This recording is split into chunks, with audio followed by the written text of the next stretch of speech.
أعوذ بالله من الشيطان اللعين الرجيم بسم الله الرحمن الرحيم الحمد لله الواصل الحمد بالنعم والنعم بالشكر نحمده ولا وعلائه كما نحمده ولا بلائه الصلاة والسلام على أشرف الأنبياء والمرسلين خاتم النبيين سيدنا وشفيع ذنوبنا وطبيب نفوسنا وحبيب قلوبنا مولانا أبي القاسم محمد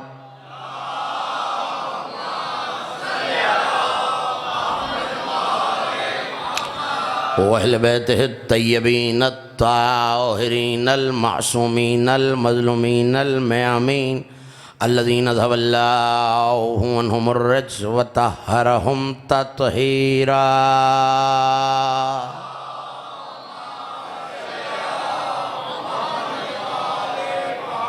ولعنة الله على أعدائهم ومنكر فضائلهم وغاصب حقوقهم أجمعين من يوم لداوتهم وظلمهم إلى يوم الدين أما بعد فقد قال الله سبحانه وتعالى في محكم كتابه المجيد وفرقانه الحميد وهو أصدق القائلين وقوله الحق إذ قيل لهم لا تفسدوا في الأرض قالوا إنما نحن مصلحون صلوات بآواز بلند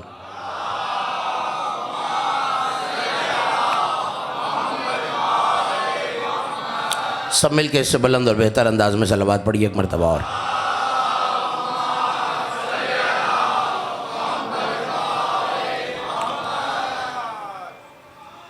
سالانہ عشرہ مجالس اربعین کے سلسلہ مجالس کی 8ویں تقریر آپ حضرات امام بارگاہ شہدائے کربلا میں سماعت فرما رہے ہیں زیر انتظام تنظیم کاروان نجف بعنوان ولایت علی اور اصلاح امت۔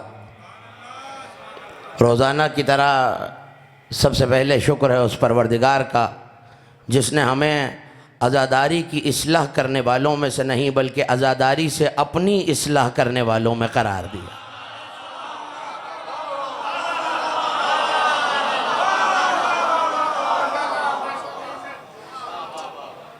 مسلسل سورہ مبارکہ بقرہ کی آیات کے ذیل میں گفتگو آپ حضرات سماعت فرما رہے ہیں، اور ظاہر ہے کہ آج کی تقریر اور کل اس سلسلے کی اختتامی تقریر اور چہلم کی مجلس صبح چہلم کو 11 بجے مسجد خیر العمل میں منعقد ہوتی ہے ہر برس کی طرح۔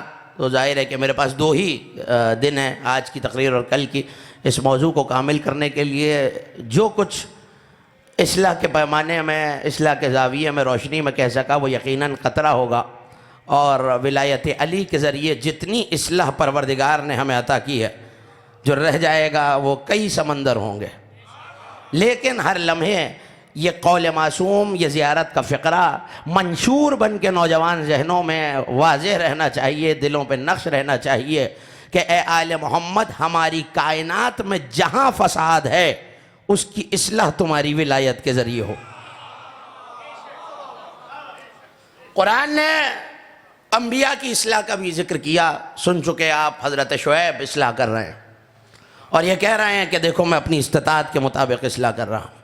موسیٰ طور پہ جا رہے ہیں تو ہارون سے کہہ کے جا رہے ہیں کہ دیکھو امت کی اصلاح کرتے رہنا، اور پروردگار نے کہا جب ان سے کہا جاتا ہے کہ دیکھو زمین میں فساد نہ کرو تو کہتے ہیں ہم تو اصلاح کر رہے ہیں۔ میرے حبیب در حقیقت یہی فساد کرنے والے ہیں۔ آیتوں کا ترجمہ آپ کے ذہن میں اور ایک بات 8 تقریروں کے بعد عرض کر رہا ہوں کہ جو تفسیر معصوم اور جو روایات ان آیتوں کے ذیل میں جنہیں میں نے پہلی مجلس میں تلاوت کیا وارد ہوئی ہیں، وہ میں نے اب تک آپ کے حوالے نہیں کی ہیں۔ 8 دنوں کی اصلاح کی اور فساد کے اس تصور میں جو قرآن نے پیش کیا ہے وہ مجھے کل آپ کے حوالے کرنی ہے اختتامی تقریر میں، لیکن آج وہ منزل جو اس کے مقدمے کے طور پہ آپ کے حوالے کرنی ہے کہ پروردگار نے ہر ایسے عمل کو جو بدون ولایت و معرفت اہل بیت ہے صرف عمل کہا ہے۔ بڑی توجہ رکھیے گا۔ اور عمل صالح وہ عمل ہے کہ جہاں امام معصوم کی نص موجود ہے کہ عمل سے عمل صالح تب بنتا ہے جب ہماری معرفت و ولایت شامل ہو جائے۔ تو دیکھیے آج ایک اور گفتگو جس کا پہنچنا نوجوان ذہنوں تک بہت ضروری ہے۔ پریشان تو نہیں ہو رہے نا آپ میری باتوں سے؟ ایک صلوات ایسی پڑھ دیں کہ پتہ چلے روحانیت ہو جائے مجلس میں۔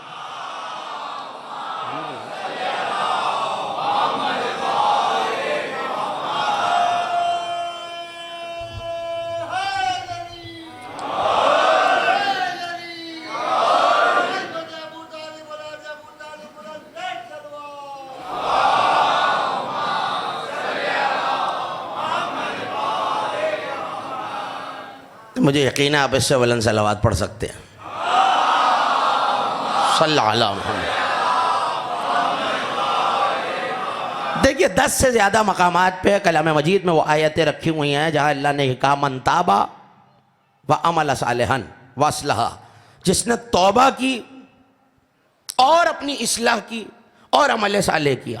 تو دیکھیے عمل صالح آپ سن چکے ہیں کہ عمل صالح تب بنتا ہے کہ جب تک اس میں ولایت علی اور معرفت اہل بیت شامل نہ ہو جائے۔ اور یہ میرے فقرے نہیں ہیں، یہ زیارت جامعہ کے فقرے آپ کے حوالے کر چکا کہ اے آل محمد تمہاری ولایت ہماری طہارت کی سند ہے، نفسوں کی طہارت ہے، بدن کا تزکیہ ہے، کفارۃ لذنوبنا ہمارے گناہوں کا کفارہ ہے۔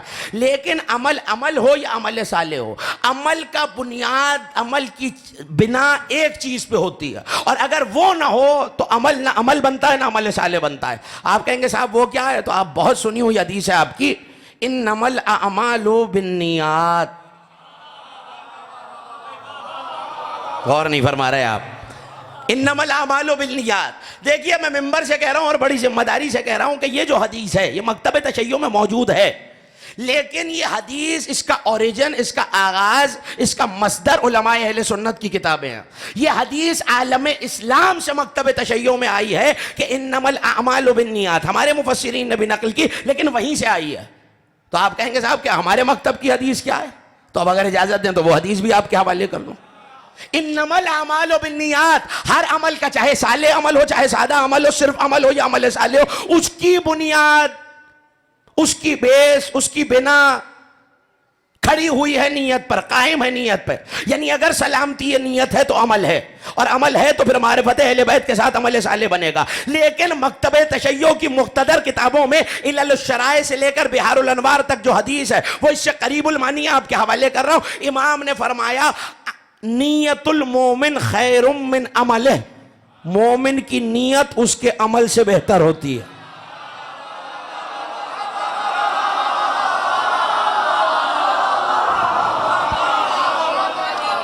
مومن کی نیت اس کے عمل سے، ابھی تک گفتگو کرتے ہیں، مومن کی نیت اس کے عمل سے بہتر ہوتی ہے۔ وَنِّیَّةُ الْكَافِرِ، یہ جملہ بہت اہم ہے، وَنِّیَّةُ الْكَافِرِ شَرٌّ مِّنْ عَمَلِهِ، اور کافر کی نیت اس کے عمل سے بھی بدتر ہوتی ہے۔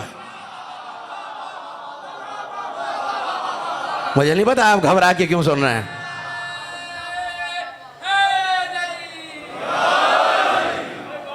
مومن کی نیت عمل سے بہتر ہے۔ اس کا مطلب ہے اگر میں نے نیکی کرنے کا ارادہ کیا، یا جو مومن ہے اس نے ارادہ کیا نیکی کرنے کا، تو اس کی یہ نیکی کرنے کی نیت اس کی نیکی سے افضل ہے، اس کی نیکی سے بہتر ہے۔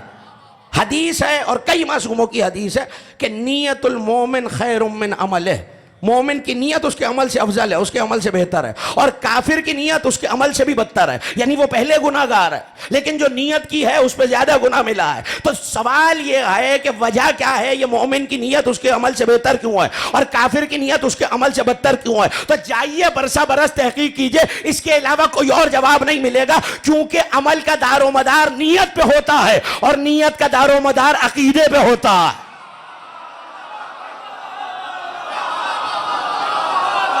بھائی اتنی آسانی سے تو میں بھی نہیں گزرنے دوں گا. مومن کے عمل کا دار و مدار نیت پہ ہے, نیت کا دار و مدار عقیدے پہ ہے. آپ کہیں گے یہ کیا مطلب کہ عقیدے پر ہے؟ تو اب واقعہ سنیے. اور کبھی 2-3 برس پہلے وہ احباب تشریف فرمائے جو حسینی مشن کی اس مجلس میں موجود تھے جہاں میں نے یہ واقعہ بیان کیا تھا. تازہ بدو اسلام لائے ہیں, عرب کے دیہات میں رہنے والے اسلام لائے ہیں, اور اللہ کی محبت دلوں میں پیدا ہوئی ہے, مصطفیٰ کی عظمت دلوں میں پیدا ہوئی ہے. کل کی تقریر آپ کے ذہنوں میں ہے, عظمت ہی نماز کا پیمانہ ہے. کیا کہا تھا حضرت شعیب نے؟ وفا کرنا مکیال اور میزان کے ساتھ. تو مکیال ولایت علی, میزان ولایت علی, مکیال تعظیم علی ابن ابی طالب. تازے مسلمان ہوئے, اور شیخ علی اکبر نہوندی نے اس واقعے کو لکھا کہ پیغمبر نماز پڑھ رہے ہیں. اب ایک چھوٹا سا فقہی مسئلہ اگر آپ میری مدد کریں تو آگے بڑھ جائے گا. یہ صرف 4-5 افراد مدد, سب کی مدد کی ضرورت. ہاتھ اٹھاتے رہیں گے, پتہ چلتا رہے گا میرے ہم سفر ہے. آج مجھے بہت تیزی سے مراحل کو طے کرنا ہے. آئے امام کے پاس, رسول نماز پڑھ رہے ہیں. تو یہ فقہی مسئلہ آپ مجھ سے بہتر جانتے ہیں کہ نماز میں سورہ فاتحہ کا پڑھنا واجب ہے, اور پیغمبر کی حدیث ہے اور 73 فرقے کی کتابوں میں کہ لا صلاۃ الا بفاتحۃ الکتاب. جس نے سورہ فاتحہ نہ پڑھی اس نے نماز ہی نہیں پڑھی. پالنے والے سارا قرآن تیرا قرآن ہے, تیرا کلام ہے. یہ کیوں نہیں کہا جس نے کوثر نہیں پڑھی, جس نے بقرہ نہیں پڑھی, جس نے والناس نہیں پڑھی؟ اس کا مطلب فاتحہ میں کوئی ایک آیت ایسی رکھی ہوئی ہے کہ جس کے بغیر نماز ہی نہیں رہتی. اور کوئی آیت کیا ہوگی؟ یہی ہے اہدنا الصراط المستقیم.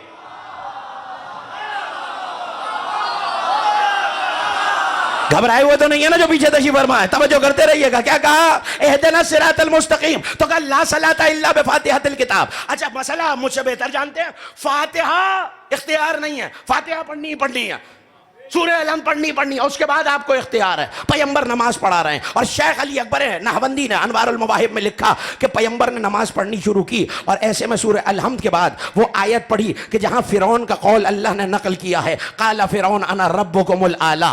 فرعون نے کہا میں تمہارا پروردگار اعلیٰ ہوں. بس یہ کہنا تھا. کسی پچھلی صف میں, بڑی احتیاط سے گزرنا ہے مجھے, کسی پچھلی صف میں ایک صحرائی عرب, ایک دیہاتی, ایک بدو کھڑا تھا.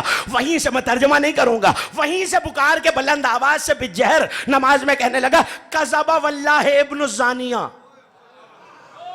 میں ممبر پہ ہوں, آپ فرش اعضاء پر ہیں, اور یقیناً آپ تک جملہ پہنچ گیا ہے. جملہ کتابوں میں نہ ہوتا تو میں کبھی نہ کہتا. فرعون نے کہا, اب پیغمبر نقل قول کر رہے ہیں, قرآن کی آیت پڑھ رہے ہیں, کہ فرعون نے کہا میں تمہارا پروردگار اعلیٰ ہوں. اس نے پیچھے سے کسی صف سے پکار کے کہا کذب واللہ ابن الزانیہ. وہ بد نسب جھوٹ بولتا تھا. اس سے زیادہ احتیاط سے ترجمہ نہیں کر سکتا ہوں. وہ بد نسب جھوٹ بولتا تھا. ظاہر ہے گالی دی ہے نماز میں, حرف زشت استعمال کیا, کہا پڑ گیا نماز میں. جیسی جماعت ختم ہوئی, ایک مومن اپنی نظر مجھ پہ سیکھے رکھے. اصحاب باوفا نے دھر لیا, کہنے لگے اپنی نماز تو خراب کی گالی دے کر, ہمیں بھی کہہ لگا کہ ہنسی چھوڑوا کر ہماری نماز بھی خراب. چلو رسول کے پاس. ابھی آئے تھے رسول کے پاس, انچولی والو توجہ, ابھی نبی کے لب جڑے تھے کہ سرکار اسے سمجھائیے اس نے نماز میں توہین کی ہے. بس نبی کچھ کہتے, حضرت جبرائیل نے آ کے کہا اللہ بعد سلام کہہ رہا میرے حبیب, اسے ڈانٹ نہ دینا, اس نے میری محبت میں کہا ہے جو کہا ہے. اللہ نے اس کے جملے کو تسبیح شمار کیا.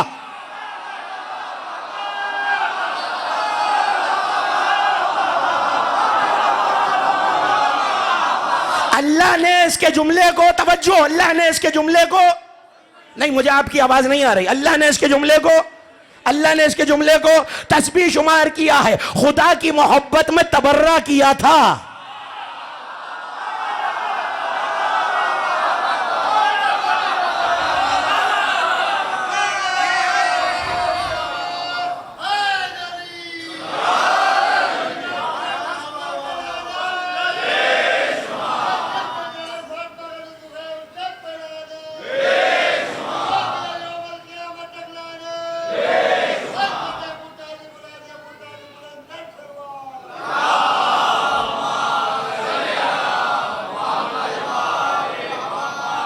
بڑی توجہ رہے. پروردگار نے کہا اس نے میری محبت میں کہا ہے جو بھی کہا ہے. تازہ اسلام لایا ہوا تھا, تعلیمات اسلام تو نہیں جانتا تھا, تو محبت خدا میں کسی پر تبرہ کیا. یہ بھی میں یاد دلاؤں کہ پیغمبر نے فرمایا کہ جس نے اہل بیت سے محبت کی اس نے مجھ سے محبت کی. جس نے مجھ سے محبت کی، میں نے آہستہ سے کہا، آپ نے آہستہ سے سن لیا، جس نے مجھ سے محبت کی اس نے اللہ سے محبت کی۔ بدو تو آل محمد کے اللہ کی محبت میں تبرہ کرے، اللہ اسے تسبیح لکھتا ہے۔ مجھے جو پیغام دینا تھا میں نے دے دیا ہے، چہرے بتا رہے میرا جملہ پہنچ گیا ہے۔ یہ واقعہ میں نے آپ کو کیوں سنایا؟ داد لینے کے لیے، وقت گزارنے کے لیے نہیں، دلیل میں، کیونکہ نیت عقیدے پر سالم تھی۔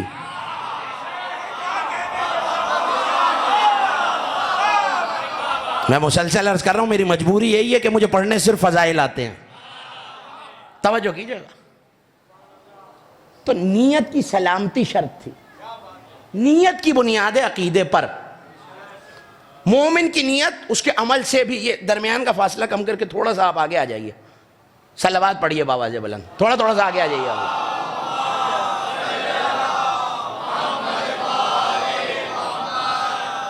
اور فرما رہے ہیں آپ، نیت پہ دار و مدار تھا عمل کا، اور نیت کا دار و مدار ہے عقیدے پر۔ مومن کی نیت اس کے عمل سے بھی بہتر ہے۔ پوچھنے والے نے معصوم سے پوچھ لیا، مولا وجہ کیا ہے؟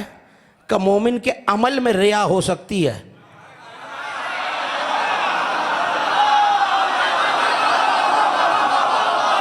کہاں بیٹھے ہیں آپ؟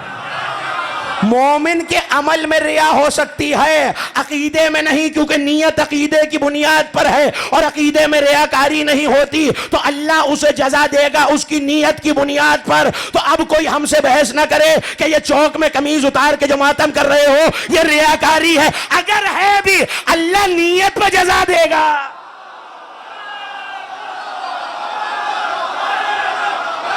کسی ماتمی کا ہاتھ نیچے رہ گیا تو مجھے افسوس ہوگا۔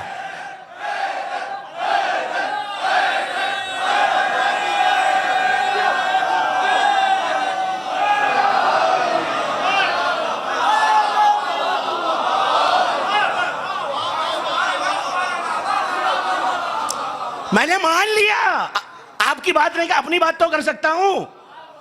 میں ماتم کر رہا تھا چوک پہ قمیض اتار کے، تھی ریاکاری۔ میں زنجیر چلا رہا تھا، تھی ریاکاری۔ اللہ نے جب اجر ہی نیت پہ دینا ہے، ارے کائنات کا واحد عمل ہے حسین کی عزاداری۔ نماز پڑھ رہے تھے حسن زیدی، غفران مصطفیٰ صاحب گزرے، میں نے کہا 2 رکعت اور پڑھتا ہوں، کیا یہ سوچیں گے بڑے متقیاں ہیں؟ روزہ نہیں رکھا ہوا تھا، حسن زیدی صاحب آ گئے، ہونٹ خشک کر کے بیٹھ گیا۔ آپ کہیں گے یہ سارا عمل منہ پہ مار دیا جائے گا، بس حسین کی کریمی ہے، رونا نہ آئے، رونے جیسی شکل بنا۔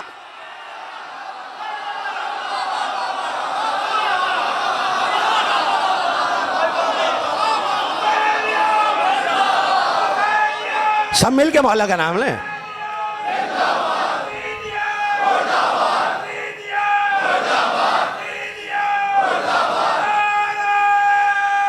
سب مل کے مولا کا نام۔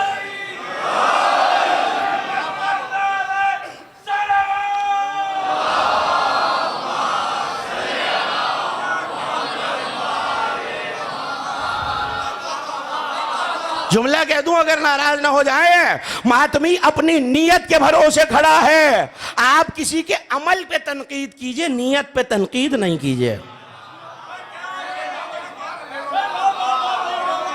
توجہ کرتے رہیے گا، عمل کھڑا ہوا ہے نیت پر، نیت کھڑی ہوئی ہے عقیدے پر۔ ایک حدیث اور سن لیجئے کہ مومن کی نیت بہتر کیوں ہے۔ محاسن برقی جو کتابوں سے شغف رکھتے وہ جانتے ہیں کم از کم 1000 برس پہلے لکھی گئی ہے مکتب تشیع میں یہ کتاب۔ مجھے مومنین کے سناٹے سے ڈر لگتا ہے، ہاں آپ خاموش ہو جاتے ہیں، مجھے لگتا ہے میرا پیغام نہیں پہنچا۔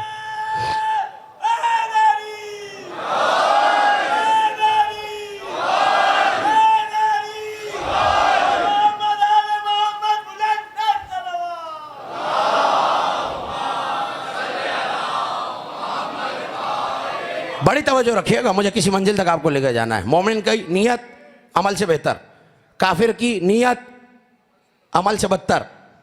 مولا وجہ کیا ہے؟ کہ اتقوا فراست المومن ان المومن ینظر بنور اللہ۔ مومن کی فراست اور عقل مندی اور دانائی سے بچو۔ مولا وجہ، خبردار رہو، وجہ مومن اللہ کے نور سے دیکھتا ہے۔ جو حدیث دیکھنا چاہے میرے پاس آ جائے. مومن اللہ کے نور سے دیکھتا ہے. میں کر چکا ہوں اس ٹکڑے پہ گفتگو اسی ممبر سے تفسیر قرآن کی مجالس میں, لیکن مجھے اگلے ٹکڑے پہ بات کرنی ہے کہ سنو, مومن اللہ کے نور سے دیکھتا ہے. مومن کی ماں رحمت ہے, مومن کا باپ نور ہے.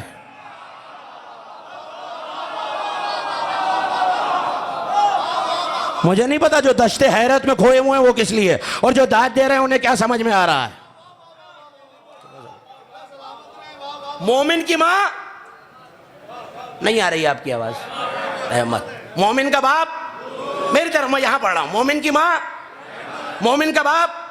میں تلاش کرتا چلا یہ کون سی رحمت ہے. سورہ یونس میں آواز آئی, قل بفضل اللہ وبرحمتہ فبذالک فلیفرحوا. اے مومنو اگر کسی بات پہ خوش ہونا ہے, ایک اللہ کے فضل پہ خوش ہو, ایک اللہ کی رحمت پہ خوش ہو. میں معصوم کے دروازے پر آیا, بھئی یہ کون سی رحمت ہے جس پہ خوش ہونا ہے. مسکرا کے آواز دی, ہے یا ولایت علی ابن ابی طالب. تو جملہ کہنے دو علی والوں, ولایت علی عقیدہ نہیں ہے, ہماری ماں.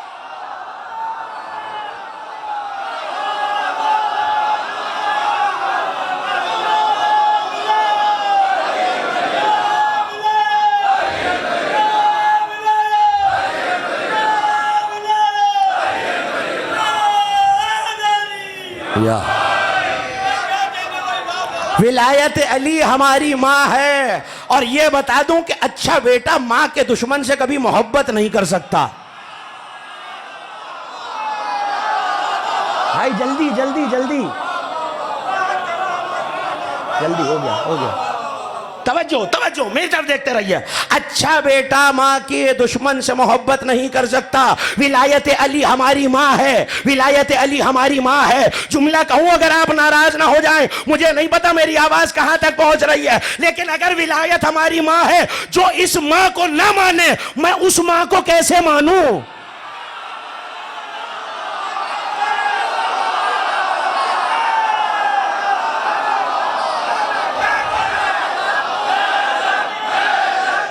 جو ہاتھ ذکر میں بلند ہوتا ہے کسی کا محتاج نہیں.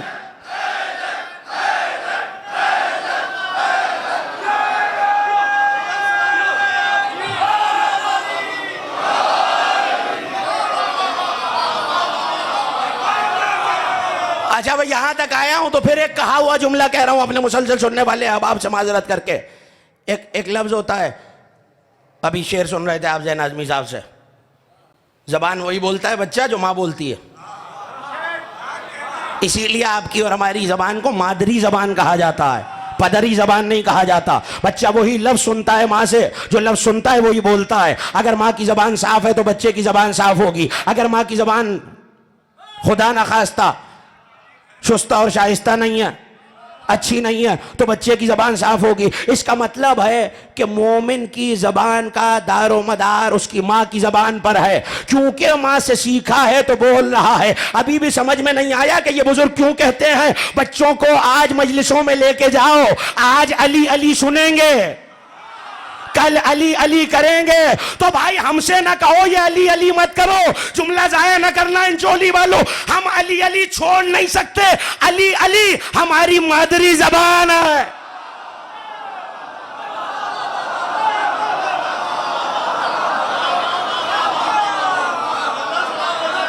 مومن توجہ کیجئے گا, مومن کی نیت.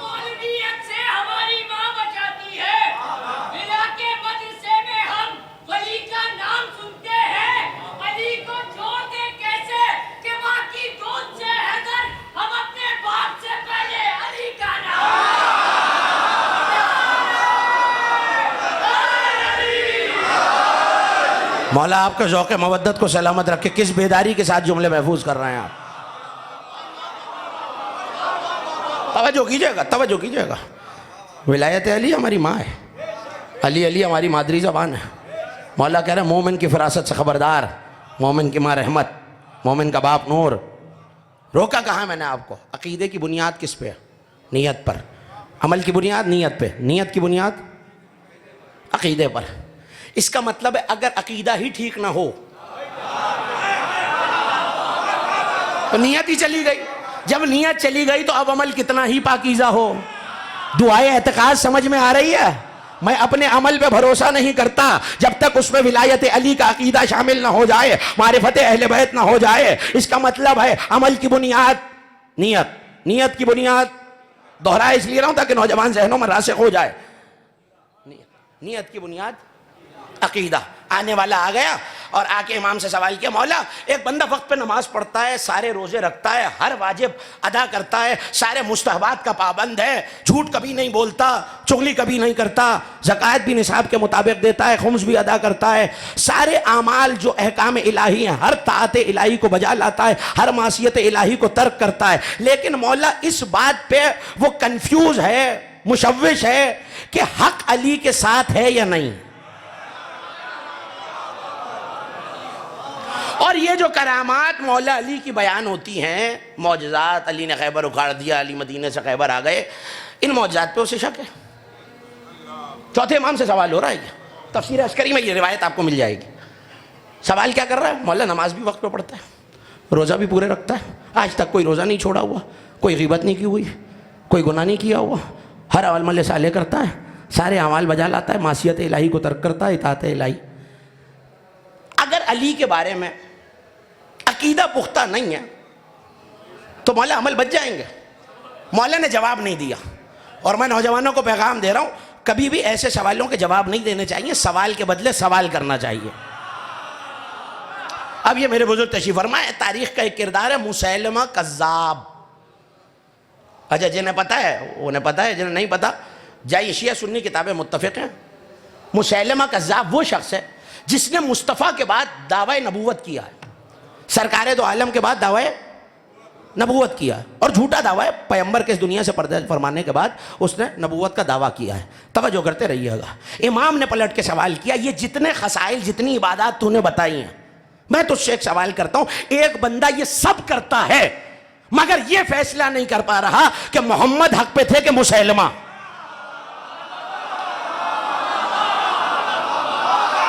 کاش کہ میرا جملہ ویسے پہنچ جاتا جیسے میں چاہ رہا ہوں۔ محمد حق پہ تھے یا مسیلمہ؟ اس نے کہا سرکار نبوت پہ شک کیا تو ساری عبادتیں چلی گئی۔ کہا میں بھی یہی بتا رہا ہوں، ولایت پہ شک کیا تو نبوت بھی۔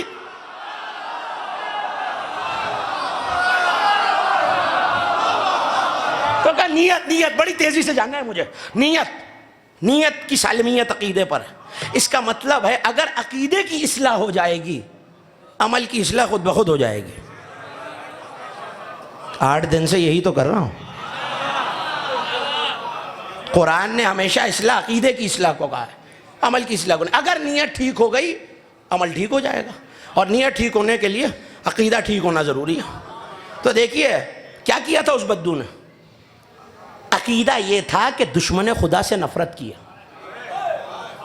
عقیدہ یہ تھا دشمن خدا سے نفرت کیا۔ اب میں کیا کروں اگر علی کے دیوانوں کو بہلول ہی کی نہ مثال دی جائے؟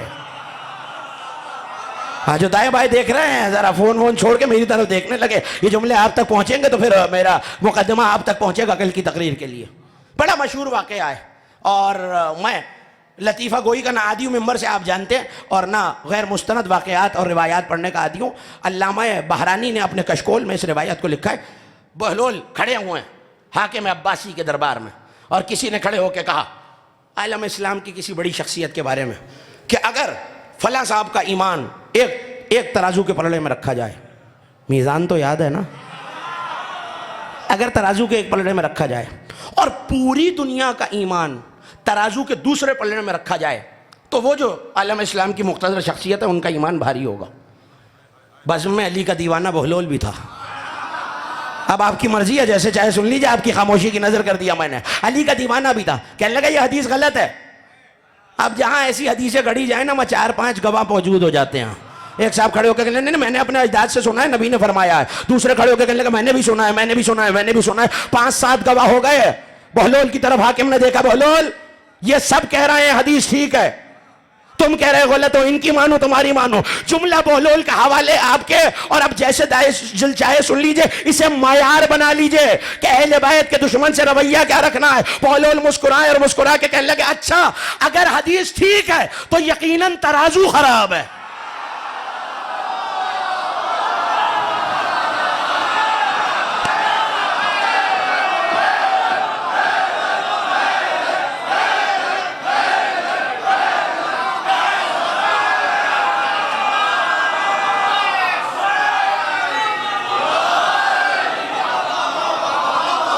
سنیے یہ میں نے کیوں سنایا ہے. آپ کے چہروں کی مسکراہٹ کی زیارت تو ہو گئی مجھے, لیکن یہ میں نے کیوں سنایا ہے. اہل بیت کے دشمن سے رویہ کیا رکھنا ہے کہ اگر کائنات جمع ہو کے دشمن علی و زہرا کی تعریف کرے, تم نے انکار کرنا ہے, اپنے منبر سے تعریف نہ کرنے لگنا. کائنات جمع ہو جائے دشمن علی پہ تو ایٹیٹیوڈ اور رویہ وہی ہونا چاہیے جو بہلول کا تھا کہ ہاں تم متفق ہو گئے سارے عمل وزنی, مگر اگر یہ حدیث ٹھیک ہے تو ترازو خراب ہے. توجہ کرتے رہیے گا. ہاں یہ جملہ آپ کی سماعتوں کو متوجہ کرنے کے لیے میں نے کہا, اور میں یہاں تک آیا اس لیے ہوں کہ میرے سامنے 4-5 شعراء موجود ہیں اور اس نسل کے نمائندہ شعراء موجود ہیں, اور میں چاہتا ہوں کہ یہ پیغام پہنچ جائے. اور کبھی عرض کر چکا ہوں, لیکن اس پیغام کا آج کے پرخطر دور میں جہاں عقیدے کی تیزی سے پھیلتی ہوئی وبا پھیل رہی ہے, بدعقیدگی کو پھیلایا جائے, اس واقعے کا سنایا جانا بہت ضروری ہے. دیکھیے آپ کا عقیدہ نامکمل ہے بغیر دشمن اہل بیت سے نفرت کیے.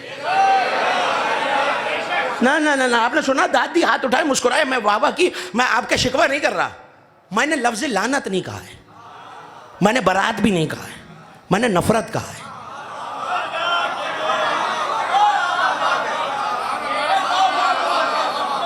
اور جس سے نفرت ہو کسی بھی حال میں اس کی تعریف نہیں کی جاتی. آپ کی مرضی ہے, اب چاہے گھبرا کے سن لیجئے چاہے بیداری کے ساتھ سن لیجئے. سنیے, یہاں تک کس لیے لائے ہیں واقعہ سن لیجئے. میں پھر کہہ رہا ہوں, میں پہلے کر چکا ہوں یہ دوسری تیسری تقریر میں, اور میں اس کا عادی نہیں ہوں, آپ جانتے ہیں. شیخ عباس قمی کو آپ سب جانتے ہیں, صاحب مفاتیح الجنان, جن کی مفاتیح آپ کے گھر میں, یہ ان کی کتاب ہے فصول العلیہ, نظر آ رہا ہے, شیخ عباس قمی فصول العلیہ فی مناقب امیر المومنین. صرف اس میں نہیں, آیات بینات علامہ تقی شوستری, دارالسلام مرزا نوری طبرسی, یہ ایک آپ کے اطمینان کے لیے دکھا دی. شاعر ہے ابو عبداللہ حسین ابن الحجاج, نام یاد رہے گا, ابو عبداللہ حسین ابن الحجاج. اچھا کس دور کا شاعر ہے یہ بھی سن لیجئے. سید رضی سید مرتضیٰ, صاحب نہج البلاغہ, جنہوں نے نہج البلاغہ جمع کی ہے. نہج البلاغہ مولا علی نے خود نہیں لکھی ہے, سید رضی نے جمع کی ہے, خود بات مولا علی کی, انہوں نے جمع, ان کے بھائی ہیں سید مرتضیٰ. اپنے زمانے کا مشہور ترین شاعر, شہرۂ آفاق شاعر, جس کا کلام ہر بچے کی زبان زدہ عام, ہر شیعہ کو یاد. کاظمین کا واقعہ, کاظمین میں رہا کرتا تھا, اور وہی مزار موجود ہے. سید مرتضیٰ سید رضی کا مزار بھی وہی ہے, اس کا مزار بھی وہی ہے. اس نے قصیدہ کہا, جناب تھک تو نہیں رہے نا, توجہ, اس نے قصیدہ کہا جناب امیر کی شان میں, اور میں بہت اتنا سا طالب علم اور عربی شاعری کا, یا صاحب القبۃ البیضاء, بڑا مشہور قصیدہ ہے, مولا کے حرم میں بھی اس کے اشعار جا بجا نجف میں لکھے ہوئے ہیں. شعر کا اس مدح کرتے کرتے علی کی, علی کے بات اشارے میں کہہ کے گزر جاؤں گا, نہ تشریح کا وقت ہے, نہ موقع ہے, نہ محل ہے. علی کے سب سے بڑے دشمن کا شجرہ بیان کیا.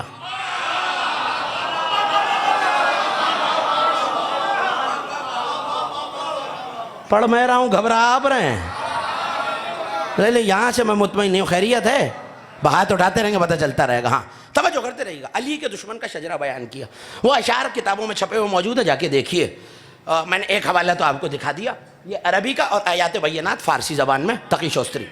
قصیدہ کہا اور مدح کرتے کرتے کرتے کرتے اس مقام تک آیا کہ جہاں شجرہ بیان کیا. اب ظاہر ہے کہ بیان کیا تو کیا کچھ بیان ہوا ہوگا.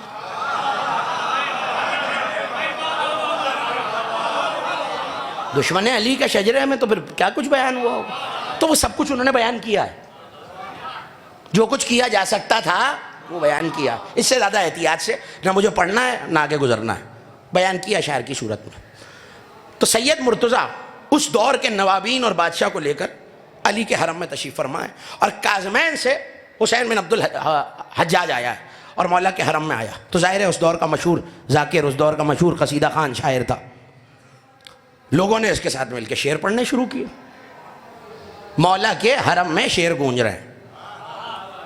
ایک طرف مسند لگی ہوئی ہے, بڑے بڑے عمائدین ملت, قوم, قومیات, نوابین, بادشاہ, اور سید مرتضیٰ شعر پڑھتے, بڑی توجہ رہے, شعر پڑھتے پڑھتے یہ وہاں تک آیا کہ جہاں سے دشمن اہل بیت پہ تبرہ شروع ہو رہا تھا. یاد رکھیے گا حسان کے لیے الگ ممبر لگوایا تھا. جنہیں پڑھی ہوئی مجلس سے یاد ہے ان کے لیے میرا جملہ. حسان کے لیے جو کہنے کے لیے الگ ممبر لگوایا تھا. تو مولا نے شعر کہہ رہے ہیں حسین بن عبد الحجاج. جب وہ شعر آئے تو ظاہر ہے کہ علی کا حرم تھا. سید مرتضی اٹھے, میری طرف ایک مومن توجہ رکھے. سید مرتضی اٹھے اور ڈانٹ کے کہنے لگے سوء ادب ہے, جانتے نہیں ہو کس کے حرم میں کھڑے ہو اور کیا کہہ رہے ہو, یہ کیسے شعر کہے ہیں تم نے, خاموش ہو جاؤ. ظاہر ہے اپنے دور کے بہت بڑے عالم تھے, تو روب کی وجہ سے وہ خاموش ہو کے بیٹھ گیا اور بڑا سخت و سست کہا اور شرمندہ ہوا, اور وہ لوگوں کے سامنے, عمائدین ملت کے سامنے اسے جھاڑ دیا, ڈانٹ پلائی, اور وہ روتا ہوا اپنے گھر گیا. رات کو سویا, خواب میں علی آئے. ابھی فیصلہ کریں گے چہرے کہ میرا جملہ پہنچ رہا ہے یا نہیں پہنچ رہا. عقیدے کی تصحیح ہونا کتنی ضروری ہے. خواب میں علی آئے اور آ کے کہا اگر سید مرتضی چل کے تیرے دروازے پہ معافی مانگنے نہ آیا مجھے علی نہ کہنا.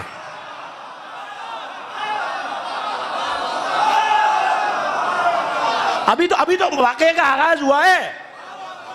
وہاں سید مرتضی چلے, توجہ, سید مرتضی چلے, خواب دیکھا علی کا حرم ہے, جہاں زری ہے وہاں مسند بچھی ہوئی ہے, رسول سے لے کر چھٹے امام تک ائمہ تشریف فرمائے, پیچھے پردہ پڑا ہوا ہے, پردے کے پیچھے شہزادی کونین تشریف فرمائے, ایسے میں بزم لگی ہوئی ہے, وہی عمائدین ملت بھی موجود ہیں, بڑے بڑے علماء موجود ہیں. حسین بن الحجاج کا قدم علی کے حرم میں داخل ہوا. سید مرتضی کہتے ہیں میں نے دیکھا سونے کا تاج سر پہ رکھا ہوا. خدا کے لیے نوجوانوں میں تمہارے سہارے پہ پڑھ رہا ہوں, تھکنا نہیں. سونے کا تاج سر پہ رکھا ہوا ہے, سونہری عبا پہنی ہوئی ہے, بڑی خلت و وقار کے ساتھ چلتا ہوا آ رہا ہے. کہتے ہیں میں نے اشارہ کر کے جو دوسرے کو کہا کہ یہ یہاں کیا کر رہا ہے, پردے کے پیچھے سے سیدہ کی آواز آئی سید مرتضی اگر تو ہمارے ذاکر کی برائی کرتا ہے لست من شیعتنا, تو ہمارے شیعوں میں سے نہیں ہے. کیا سن رہے ہیں آپ؟ سنیے جملہ سنیے, اگر تو ہمارے شاعر کی, ہمارے ذاکر کی برائی کر رہا ہے لست من شیعتنا, تو ہمارے شیعوں میں سے نہیں ہے. کہتا ہے سید مرتضی آ کے ابن الحجاج بیٹھ گیا. سرکار دو عالم مسند پہ تشریف فرمائے, علی مسند پہ جلوہ فیگن ہے, ائمہ نے ستاروں کی طرح سورج اور چاند کو گھیرا ہوا ہے. اب اگر مجھے ایک ایک لفظ پہ بھی رکنا پڑے تو پھر کیا فائدہ. والشمس والضحاها والقمر اذا تلاها کی تفسیر بن کے نبی علی مسند پہ تشریف فرمائے, جلوہ فگن ہے. ایسے میں جب سب بیٹھ گئے, علی نے باری باری شعراء کو بلایا, قصیدے پڑھنا شروع کیے. جیسے ہی ابن الحجاج آیا قصیدہ روک کے کہا حسین ابن الحجاج, قاما, کھڑا ہوا, کہ لبیک یا امیر المومنین. کہا سنا ہے تو نے ہماری شان میں کوئی قصیدہ کہا ہے؟ نہیں دل چاہ رہا تو باقی کل.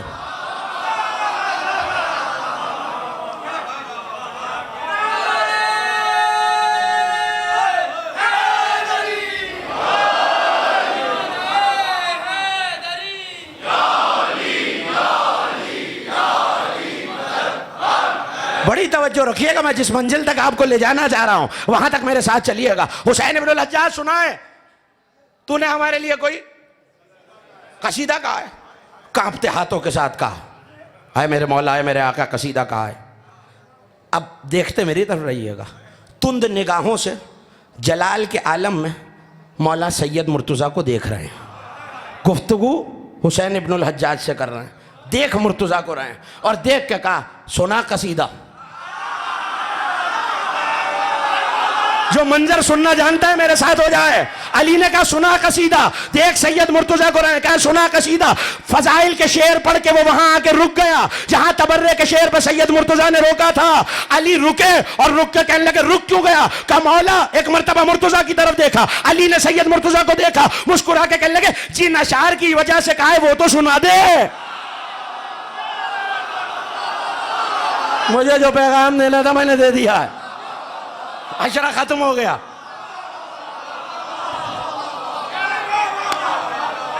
جن اشعار کی وجہ سے کہا تھا وہ شعر تو سنا.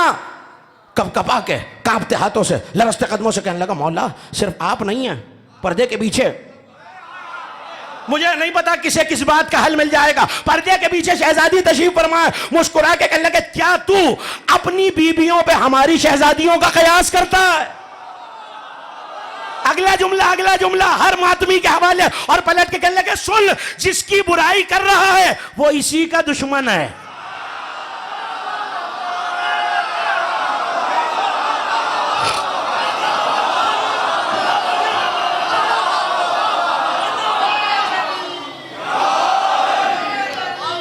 اب آ رہا ہے اصل جملہ، اب آ رہا ہے.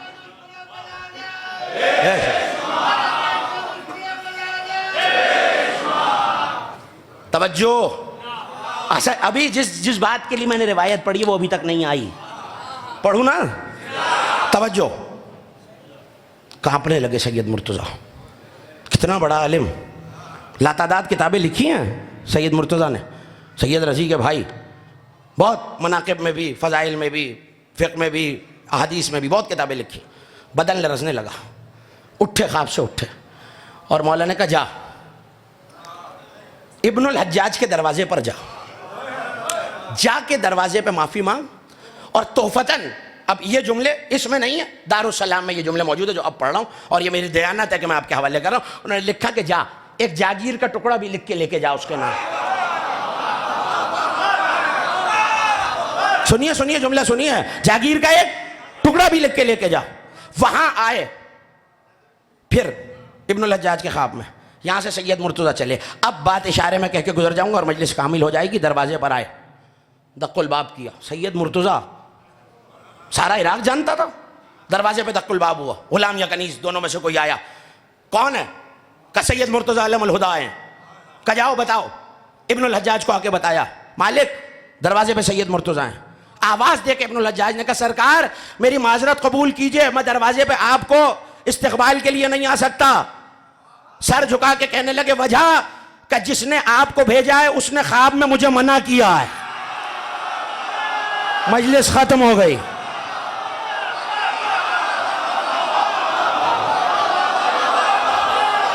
یہ رہی کتاب، یہ رہی. جس نے آپ کو بھیجا ہے اس نے مجھے تعظیم کے لیے منع کیا. آپ کو پتا چلا کبھی کبھی شاعری کے بجائے علم کی اصلاح ضروری ہے.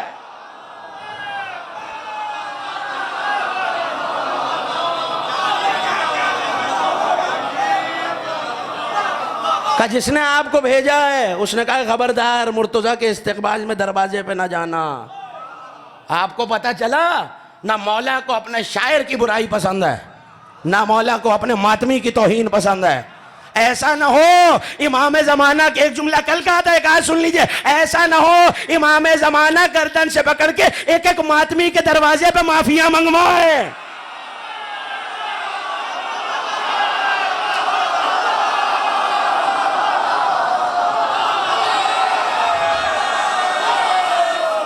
قدر کیجئے.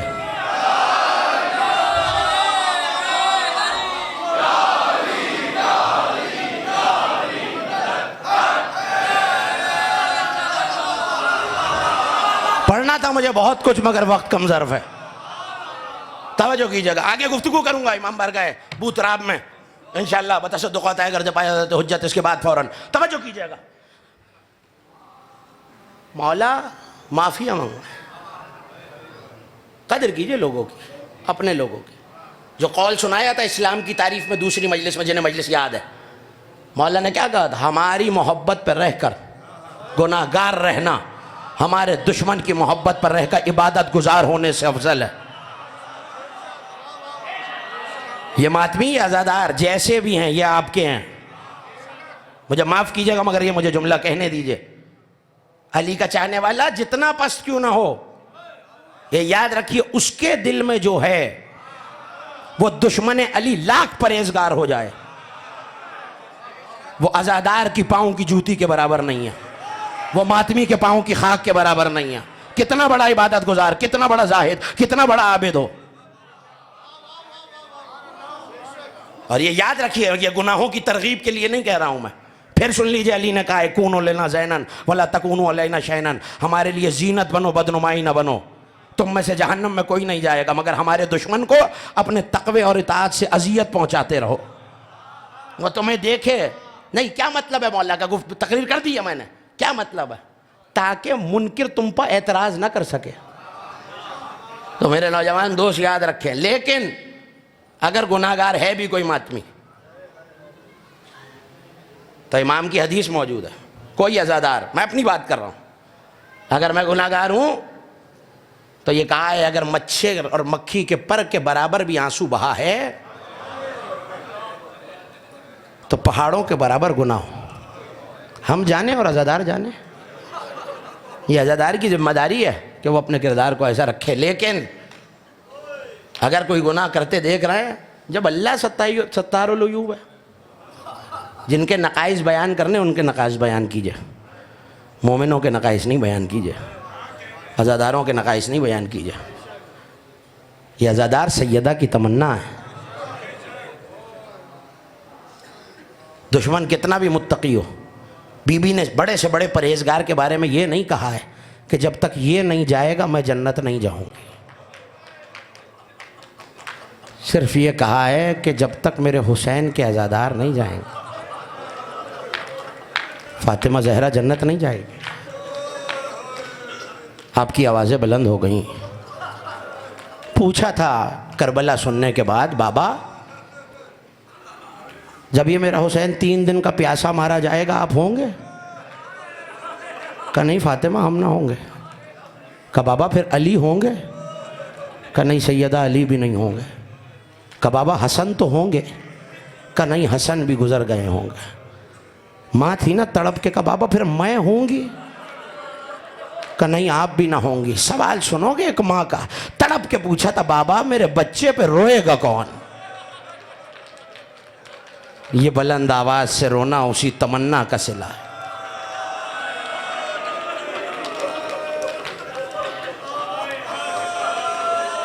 جب مدینہ چھوڑا تھا تو حضرت ام سلمہ نے آ کے کہا تھا حسین میں جانے سے نہیں روکوں گی لیکن اپنے جانے کو کچھ دن مؤخر کر دو. کہا نانی وجہ کیا ہے؟ کہا حسین جب تمہارے نانا دنیا سے گئے نا تو بنی ہاشم کے محلے میں کچھ بیویوں کے رونے کی آواز آتی تھی. جب تمہارے بابا اس دنیا سے گئے تو بنی ہاشم کے محلے میں گریے کی آواز آئی. جب تمہاری ماں اس دنیا سے گئیں تو گریے کی آواز. حسین جب سے تم نے جانے کا اعلان کیا ہے مجھے گھر کی دیوار کے پیچھے سے کسی بیوی کے رونے کی آواز آ رہی. آپ کی آوازیں بلند ہو گئی. آپ کی آنکھوں نے اشکوں کا وضو کر لیا. قافلہ چل کے 2 محرم کو کربلا پہنچا. حسین نے خاک کو سونگ کے کہا انا للہ و انا الیہ راجعون. عباس یہاں خیمے لگائے جائیں. خیمے کا لگنا تھا. سب سے پہلے فضہ دوڑ کر آئیں. آقا بہن نے یاد کیا ہے. حسین خیمے میں آئے تو کہا بھیا یہ کون سی زمین ہے؟ جب سے میں یہاں آ کے بیٹھی ہوں ایک زرد رنگ کی خاک اڑ کے سکینہ کے بالوں میں آئی ہے. رو کے کہا زینب یہ یتیمی کی خاک ہے. رونے میں نہ شرمانا آزاد آ رہا. ایک رات باقی رہ گئی ہے غریبوں کے چہلم میں. یہ سوچ کے رونا. ایک ماں مجلسوں میں آ کے کہہ رہی ہے کوئی میرے بچے پہ رونے والا؟ اگلے برس وہی روئے گا جو رہے گا. خدا جانے زندگی کس سے وفا کرے. ایک مرتبہ رو کے کہا حسین یہ تو سمجھ میں آ گیا کہ یہ یتیمی کی خاک ہے مگر جب سے یہاں خیمہ لگا ہے خیمے کے پیچھے سے کسی بی بی کے رونے کی آواز آتی ہے. وہ رو کے کہتی ہے ہائے میرا پیاسا حسین. کہ زینب کہاں پہچانا؟ جب سے تم نے ہم نے مدینہ چھوڑا ہے ماں نے بقیہ چھوڑ دیا. 10 محرم کو چلنے لگے تو بیٹی کو سینے پہ سلایا. آخری بار سکینہ سینے پہ سوئی مگر مقتل کہتا ہے کچھ دیر بعد چونک کے سکینہ اٹھی اور آواز دی بابا اب چلے جائیے سکینہ نہ روکے گی. کہ سکینہ کیا ہوا؟ کہ بابا میں نے خواب میں دیکھا ہے کوئی بی بی ہے جو اپنے بالوں سے مقتل کی زمین کو صاف کر رہی ہے. کہتی جاتی ہے سکینہ ماں انتظار کر رہی ہے.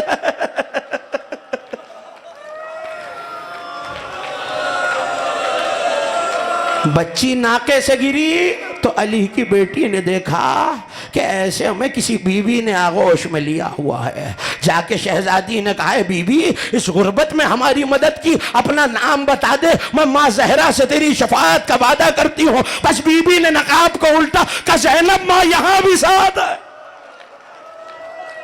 سن لیے نا یہ 4 جملے، ایک جملہ اور سن لو عزادارو، قید خانے کا ذکر سن چکے پچھلی مجلسوں میں۔ جب اہل حرم کو اسیر کیا گیا تو قید خانے کے دروازے پہ تالا لگایا گیا تھا۔ ایک رات وہ آئی کہ جب صبح طلوع ہونے پر سپاہی سید سجاد کے پاس آئے اور ایک مرتبہ بازو سے پکڑ کے تازیانہ مار کے کہا تم میں سے کون بی بی ہے جو سامنے قید خانے کے درخت کے نیچے بیٹھ کر وہاں گریا کرتی ہے؟ ایک مرتبہ رو کے کہنے لگے ظالم، قید خانے کے دروازے پہ قفل لگا ہوتا ہے، ان میں سے کوئی بی بی رات کو باہر نہیں جاتی ہے۔ کہ نہیں کوئی بی بی ہے جو ایک درخت کے نیچے بیٹھ کے آہستہ آہستہ کہتی ہے واہ مصیبتہ واہ محمدہ، ہائے میرا پیاسا حسین۔